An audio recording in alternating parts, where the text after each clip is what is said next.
안녕하세요. 부동산을 보는 눈 리얼아이 박감사입니다. 연준이 기준금리를 0.5%나 내리는 빅컷을 단행했습니다. 그동안 인플레이션 때문에 금리를 급격하게 올리고 동결하는 조치를 유지를 해왔죠. 물가가 완전히 잡히기 전이고 경기가 아직 탄탄한 흐름을 보이고 있기 때문에 금리 인하 시기에 대해서 굉장히 회의적인 입장을 보였었는데 경기 침체의 전조 신호라고 볼 수 있는 고용시장의 불안이 나타나면서 금리를 내리는 선제적인 조치를 취했습니다. 4년 6개월 만에 첫 인하죠. 드디어 피벗이 이루어졌어요. 그렇지만 급격하게 올린 금리 빠르게 내려갈지 미지수입니다. 속도가 빨라지거나 느려지거나 아니면 내리는 걸 멈출 수도 있다라고 파월은 선을 그었어요. 연준의 역할, 통화정책을 통해서 물가도 안정시키면서 지속적인 성장이 가능한 시장 환경을 만들어주는 데 있습니다. 돈을 풀면 소비가 촉진되고 성장의 원동력이 될 수 있지만 너무 많이 풀게 되었을 때는 물가가 천정부지로 치솟아 오를 수 있는 위험성이 있기 때문에 이 두 가지 목표를 달성하기 위해 적절한 조치를 취하는 것, 이게 연준의 역할입니다. 이번 조치는 물가 안정이라는 기본적인 목표 하에 긴축적인 정책을 유지하고 있었는데 경기가 침체될 거라는 우려가 커지면서 이런 시장의 걱정을 덜어주기 위해서 다시 유동성 공급을 촉진하는 금리 인하를 선택하게 됐습니다. 아직 경기 침체가 본격화되고 있지 않지만 경기 침체의 전조 신호라고 볼 수 있는 고용 증가세가 둔화되고 있는 상황이기 때문에 이런 조치를 했는데 너무 늦은 거 아닌가 이런 비판도 있습니다. 유동성을 완화해주는 조치, 금리 인하를 선택했지만 양적 긴축은 그대로 유지하기로 결정을 했습니다. QT, 양적 긴축입니다. 금리를 내려주면 시장에 돈을 쉽게 융통할 수 있기 때문에 유동성이 풀리는 효과를 발휘합니다. 이것보다 더 강력한 것, 바로 돈을 찍어내서 뿌려내는 거죠. 양적 완화 조치가 있는데 이에 반대되는 개념이 바로 양적 긴축입니다. 중앙은행이 시중에 풀린 돈을 걷어들이는 통화정책이 바로 양적 긴축인데 이 속도는 그대로 유지하기로 했습니다. 즉 경기 침체에 대한 불안감 때문에 유동성 완화적인 조치를 했지만 전반적인 완화 조치를 한 건 아닙니다.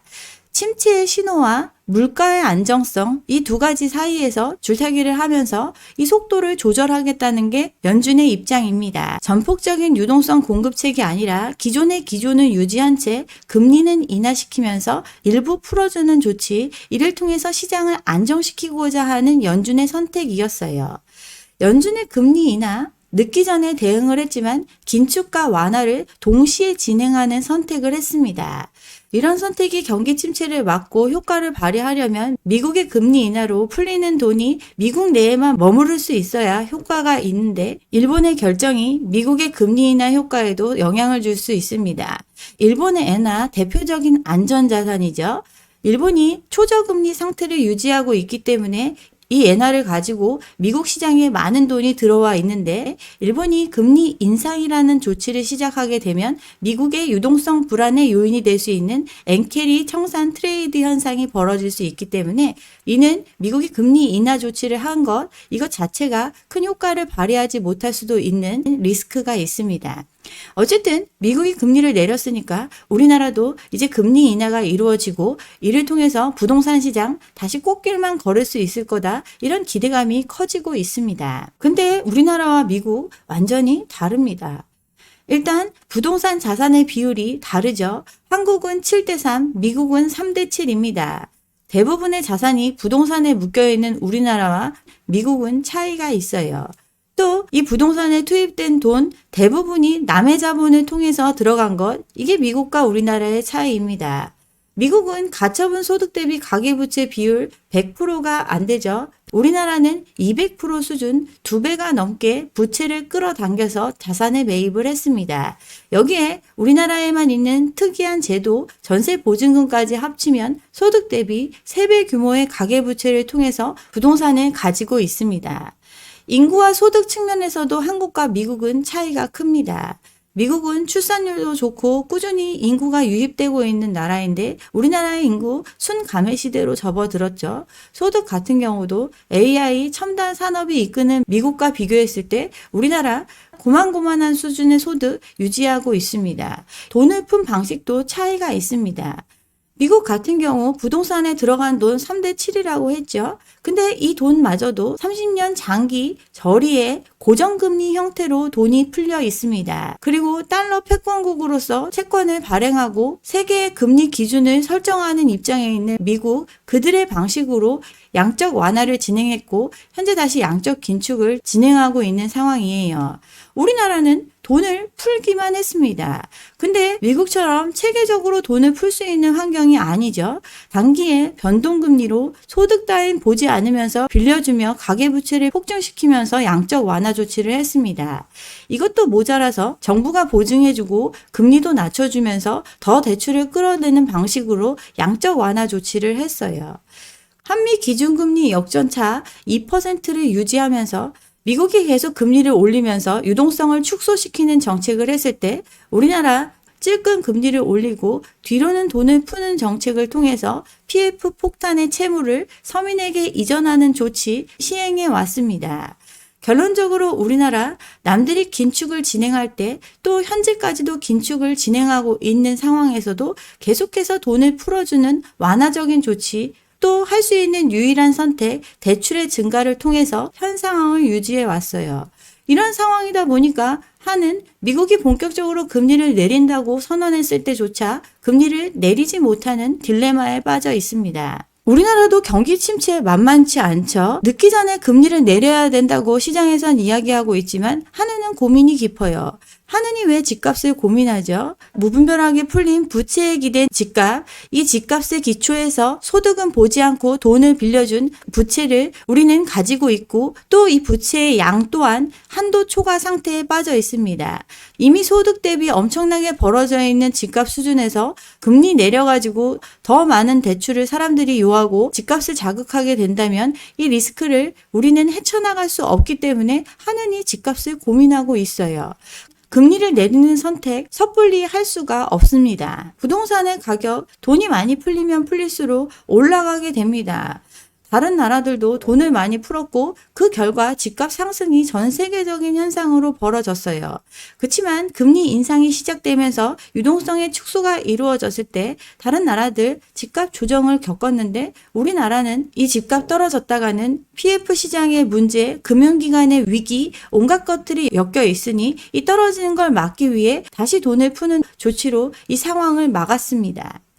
유동성을 풀어 제끼는 것, 감당할 수 있는 수준을 풀어 제꼈어야 아무 문제가 없는데 우리는 이 감당 수준을 이미 한참 지나쳤어요. 소득에 기초한 신용을 발생시켜서 대출을 해줘야 되는데 이거 아예 보지도 않고 빌려준 상황이 수년간 유지가 됐고 여러 차례 이 부분에 대해서 한계 상황이라고 이야기함에도 당장의 상황을 모면하기 위해서 계속해서 돈을 풀어 제낀 결과 결국 한계에 도달을 했습니다. 한계에 도달하면 담보 가치에 대한 의심이 생길 수밖에 없습니다. 이는 금융 시스템의 위기로까지 번질 수 있기 때문에 이 과정을 막기 위해서는 연착륙이 필수적인데 우리는 그럴 수가 없는 환경입니다. 지금 돈 풀기의 문제 얼마나 심각한지 과거로 돌아가서 되짚어 봐야 합니다. 18년도 기사인데 지난해 가계부채 증가 속도 세계 3위, 가처분 소득 대비 1.6배의 부채가 늘어났습니다. 부동산 버블이 심해서 지금 엄청난 침체를 겪고 있는 중국도 엄청나게 늘어났었죠. 이게 17년도, 18년도의 일입니다. 이렇게 대출이 급증하게 된 것, 빚내서 집사라가 시작된 이유입니다. 부동산 경기를 통해서 경기 회복을 해보려고 기준금리를 초저금리 상황으로 끌어내렸습니다. 여기에 초이노믹스까지 결합되면서 2014년부터 불붙인 가계부채가 급속도로 늘어난 게 18년도의 일입니다. 사상 최대 빚부담이라고 얘기를 했었고 그렇게 늘어난 게 1,500조 수준이었어요. 소득을 통해서 빚을 갚는 비율도 계속해서 늘어났던 것 오래전부터 시작이 되었던 일이에요. 이런 상황이 10년 가까이 계속되어 온 겁니다. 사실 금리를 올리고 긴축이 시작됐을 때 이미 닿을 수 없는 집값 수준에서 금리는 올라가고 돈 구하기 어려운 환경이 되니까 집값이 급속도로 소강 상태로 가고 있었는데 이걸 막기 위해서 정부가 나서서 돈을 빌려줬습니다. 가계빚 위험을 경계하고 있었으면서도 부동산 시장 연착륙에 필요하다면서 정책 자금을 통해서 대출을 마구 풀어 제꼈어요. 특례 보금자리론 40조, 신생아 특례대출 27조, 이거 외에도 상생금융 얘기하면서 고금리의 환경을 저금리로 만들어주려는 노력을 통해서 사람들 빚내는 걸 두려워하지 않는 환경 만들어냈고, 그 결과 부동산 가격 다시 올라가는 상황을 이끌어냈습니다. 그런데 이렇게 가계대출이 급증을 하니 최근 들어 빚는 사람들 같은 경우 DSR 32% 수준을 기록하고 있어요. 18년도에 12%, 이것도 위험하다고 했는데 지금 32% 수준을 기록하고 있어요. 가계가 빚을 진 주된 이유, 부동산 매입이라는 거 누구나 알고 있죠. 이렇게 빚이 늘어난 사람들, 가처분 소득은 감소할 수밖에 없고, 이러니 내수가 살아나지 않는 악순환을 겪고 있습니다. 금리 인상의 시작기, 다른 나라들은 부채를 줄였어요. 미국 같은 경우는 가계 부채가 하락세를 보였는데, 우리나라는 22년 찔끔 줄었다가 계속해서 부채의 양이 증가를 했죠. 미국도 유동성 완화 조치를 계속 해왔기 때문에 집값 폭등을 겪었습니다. 가계소득 대비 너무 높고 이 집값 거품이다. 이를 통해서 조정의 시간을 겪었죠. 근데 미국 같은 경우는 이렇게 주택시장 붐이 일었지만 과도한 차입에 기댄 게 아닙니다. 가계소득으로 주담대 갚는 비율 3.8%, 우리나라와는 현저한 차이가 있는 정도로만 빚을 내서 집값을 냈습니다. 가처분 소득 대비 가계부채 비율, 미국 같은 경우는 100%, 즉 벌 수 있는 만큼만 빌려가지고 집값을 지불했고, 그러니 집값이 떨어지더라도 버틸 여력이 충분한데, 우리나라는 상황이 다르죠. 우리나라는 집을 투기의 대상으로 인식하고 있기 때문에 땡빛을 내서라도 집을 사야 한다, 이런 기조죠. 그러니 소득 대비 미국의 2배 가까운 수준의 빚을 내서 집을 샀습니다. 또 민간 사금융인 전세보증금 이런 것까지 포함하면 엄청난 수준으로 빚을 통해서 집을 샀어요. 그러니 집값의 조정이 이루어졌을 때 견뎌낼 수 있는 힘, 미국과 완전한 차이가 있습니다.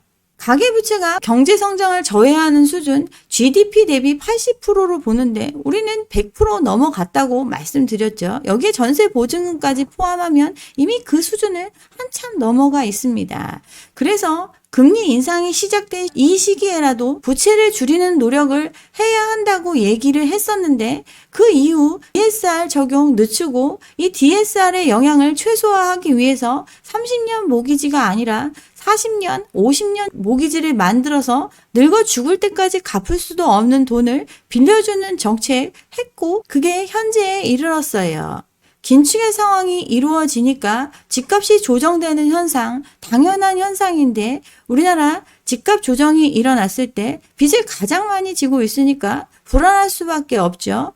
이 위기가 실제로 벌어졌고, 이걸 막기 위해서 돈을 풀어 제낀 게 작년, 올해 벌어진 일입니다. 계속해서 경고하고 누적된 상황을 해결하는 방법을 또 빚을 내는 선택을 통해서 풀어왔다는 게 팩트입니다. 근데 대출을 늘린 가구들 지금 상황이 어떻죠? 가처분 소득은 줄어들고 이자는 더 많이 늘어났습니다. 이들이 빚을 더 늘리게 된 이유, 쓸 돈이 없기 때문에 빚을 늘렸어요. 생활비 대출 등 대출이 늘어나면서 이자 부담이 커졌습니다. 지난해 부채 증가 가구 중 73%가 22년도에도 이미 금융부채를 보유한 가구였고, 이들이 이미 금융부채를 보유하게 된 이유, 집을 사느라 이렇게 된 거죠. 신규 차입 가구들도 부동산 구입 때문에 빚을 졌고, 이미 부동산 구입 때문에 빚을 진 가구들은 생활비를 충당하기 위해서 더 빚을 늘렸습니다. 이게 지금 우리의 현실이에요. 집값이 너무 비싸지니까 가계부채가 증가를 했고, 이 부채를 갚지 못하는 연체가 빠르게 증가하고 있습니다. DSR 40% 이상의 고위험 차조 비중은 계속해서 늘어나고 있고, 연체는 증가하고 있습니다. 22년도 기사인데 시스템 리스크 위협이 아니라고 했지만 23년, 24년을 겪으면서 연체율 줄어들기는커녕 계속해서 늘어나고 있는 상황 벌어지고 있습니다. 이거 외에도 빚이 또 있죠. 전세 보증금까지 포함하면 가계부채 3,000조에 육박합니다. 금융 선진화된 우리나라 집값 상승에 대한 엄청난 믿음이 있기 때문에 여전히 유지되고 있는 게 민간 사금융격인 전세 보증금인데, 이 규모도 엄청납니다. 이것까지 포함시키면 연간 소득 대비 빚을 3배 이상 지고 있는 게 우리의 모습입니다. 17년도 가계빚 증가 속도 세계 3위였는데 23년도 가계빚 증가 속도 더 빨라져서 세계 2위를 기록했습니다. DSR 21년도에 12%였는데 23년 1년 만에 14%로 주요국 5에서 8%보다 한참 높은 수준을 유지하고 있는 가계부채 지금도 늘어나고 있어요. 특히 DSR 70%가 넘어가서 생계조차 어려운 대출자가 300만 명에 달하는 것, 이 정도로 빚의 무게가 엄청난 게 현실인데 지금도 사람들 금리 내려가면 또 빚내서 사람들이 집 사줄 거다 이런 기대를 가지고 있으니 너무나 답답합니다. 사람들이 계속 돈을 빌리려고 하는 이유, 집 살려고 하는 거죠. 집을 사야 이 가난에서 벗어날 수 있다. 그러니 땡빚 내자. 빚의 증가세가 줄어들지가 않아요. 세계 2위의 가계부채 증가세 무슨 수로 풀어야 하죠? 빌릴 수 있는 만큼만 빌려줘야 이 증가세를 누를 수가 있습니다. 앞서 미국 시장을 비교했는데 미국 같은 경우 DSR 규제 금융위기 이후에 바로 도입이 됐어요. 근데 우리나라 19년 12월이 돼서야 활용하기 시작을 했습니다. 그나마도 전세대출, 중도금 대출, 정책금융으로 풀리는 돈 이런 것들은 전부 다 DSR 규제에서 빠져 있었어요. 이러니 부채 증가세 잡을 수가 없었습니다. 전세자금 대출 없었던 제도인데 이게 부동산 시장의 거품 형성에 지대한 영향을 줬습니다. 전세 자금, 자기 돈으로 들어온 게 일반적이었던 시장에서 남의 돈을 빌려서라도 전세 들어가 살 수 있게끔 해주겠다. 이렇게 해준 대출이 10년 사이에 8배가량 늘어났습니다. 이 대출이 급증할 수 있었던 이유, 정부가 보증해줬고 은행이 책임질 리스크가 없었기 때문에 이 대출은 이렇게 증가할 수 있었어요. 이런 것들을 규제해서 건전한 대출이 될 수 있게끔 규제를 해야 한다고 얘기했지만 당장 부동산 시장의 경착륙을 막고자 이런 것들의 제한을 전혀 받지 않는 대출을 풀었던 것, 그게 22년 말부터 현재까지의 상황이죠. 다른 나라들, 세계 유수 기관들에서도 우리나라 가계부채 문제를 계속해서 지적해 왔습니다. 17년도 그랬고, 19년도 그랬고, 21년, 22년, 23년, 올해까지 계속해서 한국 가계부채 줄여야 된다. 이 얘기를 하는 이유, 당연한 거죠. 소득 대비 빌려줄 수 없는 돈을 너네 빌려주고 있다. 그 얘기, 이 돈을 빌려간 사람들이 갚지 못할 리스크가 커지고 그럼 이거 돈을 빌려준 기관들에 대한 리스크가 커지게 되고 즉 우리나라에 대한 신용도 저하를 우려하는 상황 이걸 계속해서 경고받고 있는데도 돈을 풀어제끼는 정책 계속해오고 있습니다. 우리나라 계속해서 돈을 벌어내고 또 빌려준 돈을 갚아낼 수 있는 나라라는 믿음을 주기엔 가계부채가 니네 성장의 발목을 잡고 있다라고 보고 있어요. 원금 이자 상환 부담으로 쓸 돈이 없는 상황에서 집값 올라간다고 빚을 계속 늘리고 있는데 이러면 무슨 수로 성장할 거냐? 의심을 받고 있는 거죠. 14년도 1000조까지 불어난 가계부채가 24년이 돼서는 이제 2000조에 달합니다. 전세 보증금까지 포함하면 3000조라고 말씀드렸죠. 이 가계부채가 부실화되면 금융 시스템의 위험 당연히 생기죠. 또 금리 찔끔 내린다고 하더라도 워낙 많은 돈을 빌려갔기 때문에 이자 부담이 상당합니다. 가처분 소득은 줄고 소비 여력이 없으니 내수가 침체되는 거 당연한 결과예요.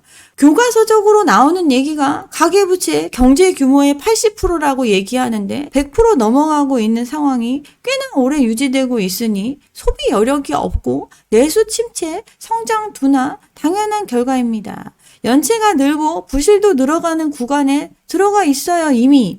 다른 나라들 빚 어떻게 줄였죠? 미국 같은 경우 금융위기 겪을 때 우리와 같은 수준이었습니다. 근데 지금 70%대로 떨어져 있어요. 이렇게 가계부채 줄어든 이유, 집값이 많이 떨어져서 빚을 많이 낼 필요가 없어졌기 때문에 가계부채 비율이 줄었어요. 근데 우리나라 집값 떨어질 걸 걱정해서 빚을 더 내주면서 이걸 유지했습니다. 개방 경제에서 경기나 부채의 경착륙만큼 위험한 게 없죠. 경착륙을 하면 금융부실은 커지고 해외로 돈이 빠져나가는 외환위기가 발생할 가능성이 커지는데 우리는 이거에 대한 대처가 전혀 없습니다. 지금 미국이 금리 인하를 하니까 이제서야 가계대출, 부동산, PF 리스크 철저히 관리하겠다라는 얘기 나오고 있습니다. 가계대출의 안정적 관리 기조가 지금 우리 발등에 불이에요. 미국과 금리 격차 좀 줄었으니까 건전성 관리에 좀 더 힘써 보겠다 이런 얘기 하고 있지만 늦어도 너무 늦었어요. 미국이 금리 인하를 선택한 이유 경기 침체에 대한 선제적 대응입니다. 근데 이게 효과를 발휘해서 경기의 연착륙이 이루어지면 좋겠지만 일본의 금리 정책, 국제적인 상황과 맞물려서 의도했던 연착륙이 아니라 경기 침체로 이어질 가능성도 커지고 있습니다. 이렇게 되면 금융시장의 변동성은 더욱더 커지겠죠. 이런 변동성이 커지는 상황에서 우리나라 체력이 너무나 없습니다. 지금 부랴부랴 가계부채 증가에 대해서 막겠다. 가계부채의 빠른 증가 땐 또 다른 조치를 하겠다 얘기를 하면서 이제서야 부채 관리 모드로 들어가고 있습니다. 당장 9월부터 스트레스 DSR 2단계 도입이 되고 은행들 다 모아놓고 대출 관리 강화해라, 즉 대출해주지 마라 이렇게 쪼이니까 주담대 증가율이 둔화되는 현상이 벌어졌어요. 그치만 이미 한계점을 넘어간 지 오래죠. 우리한테 남은 거 이제 경착륙밖에 없습니다. 14년도에 1000조 이것도 늘어나서 이렇게 된 거였는데 24년도 2000조 10년 만에 2배가 됐습니다. 계속해서 부채 증가를 막아야 된다, 관리하겠다라는 것도 정부가 이야기했던 부분인데 부동산 경착륙을 막기 위해서 40년, 50년 초장기 모기지론 1%대의 신생아 대출, 온갖 대출을 늘리는 정책을 해왔고 그 결과가 가처분 소득은 줄고 빚부담만 늘어난 상황 됐습니다. 출산율 0.6, 전쟁 국가보다 더 낮은 출산율을 보이고 있고 그동안 경제의 주축이 됐던 베이비 부머들 1000만이 은퇴를 하는 시기가 도래를 했어요.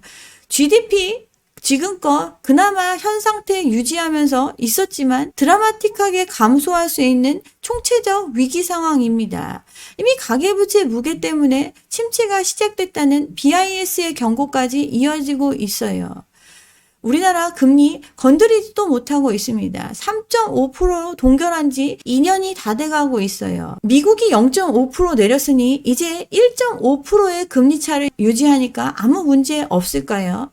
돈이 빠져나가지 않게 하려면 우리나라 미국보다 더 높은 금리를 유지해야 한다는 것, 이게 기본인데 지금 그 역전된 상황이 조금 줄어들었다고 해서 과연 아무 문제 없다고 생각하는 것, 생각이 있는 사람들인가요?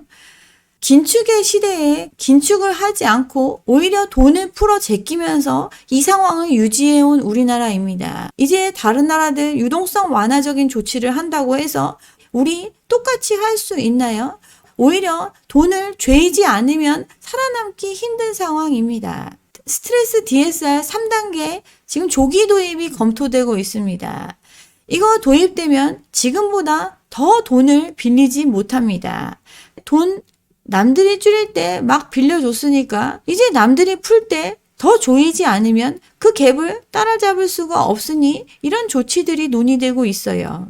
사람들 금리 내리니까 이제 돈 더 많이 빌려가지고 집 사면 되겠다. 역시 집값은 떨어지지 않는다. 이런 믿음으로 돈 빌리고 싶어도 안 빌려줍니다.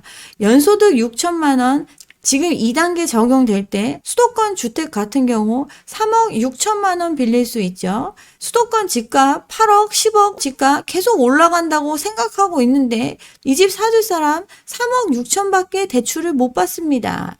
그 이상은 모아놓은 사람들만이 집을 사줄 수가 있는 구조입니다. 연봉 1억의 경우도 3단계 도입되면 6억도 못 빌리죠. 강남에 분양 로또라는 집 이런 거 분양 받으려고 해도 12억, 15억 이렇게 필요합니다. 근데 연봉 1억도 6억밖에 돈을 못 빌리는 상황이 오고 있어요. DSR 도입을 늦춰가면서 대출을 계속해서 늘리는 방식으로 지금 유지하고 있는데 이러니 부채 너무 늘어나서 조기 시행을 검토하고 있죠. 3단계 내년 여름 도입 예정인데 다시 기존으로 돌아갈 가능성 대두되고 있습니다. 지금 기사에서 예를 든 거 보면 연봉 6천, 연봉 1억의 소득자들을 예로 들었습니다. 사람들 돈 많이 버는 것 같이 지금 계속 착각하고 있는데 연봉 3억이면 대한민국 상위 1%입니다. 전체 근로소득자 중에서 7% 안에 들어야 억대 연봉입니다. 연봉 5천만 원 30% 수준이에요. 5천만 원도 얼마 안 되는 것 같지만 이거 벌 수 있는 사람이 전체 직장인 중에 30%도 안 되는 게 현실입니다. 연봉 1억, 실수령에 650만 원 정도 되죠. 강남에 집을 분양받으려면 12, 13억 대출 받아야 되는데 이 대출 이자만 갚는데 한 달에 650만 원입니다. 즉 연봉 1억이 넘는 사람이 받은 월급을 고스란히 갚아내야 분양가라도 감당할 수 있는 것, 이게 현실인데 이런 상황에서 계속해서 사람들 집값 오를 거라 기대하면서 또 돈 빌리려고 하고 있습니다. 근데 돈 더 이상 빌려줄 수가 없는 지경까지 우리는 왔습니다. 주담대 쪼이니까 연 7%짜리 신용대출 이거라도 받으려고 사람들 줄 서 있죠. 고금리 끝난다고 뭐 좋아하면서 이제 빚내서 집 사줄 사람 더 늘어날 거다. 이런 기대감을 갖기에는 돈을 빌려줄 곳이 없어요. 이미 너무나 많은 빚을 빌려서 지금의 집값을 유지하고 있는 상황이니 미국이 금리 좀 내린다고 해서 우리나라 부동산 꽃길 걸을 수가 없습니다. 남들이 경기 침체 때문에 돈을 풀어야 되나 이런 고민을 할 때 우리는 더 줄여야만 하는 현실에 와 있습니다. 네, 여기까지 오늘 준비한 내용이고요. 오늘 영상이 좋았다면 좋아요와 구독 잊지 마시고 다음 영상도 함께 해주시기 바랍니다. 감사합니다.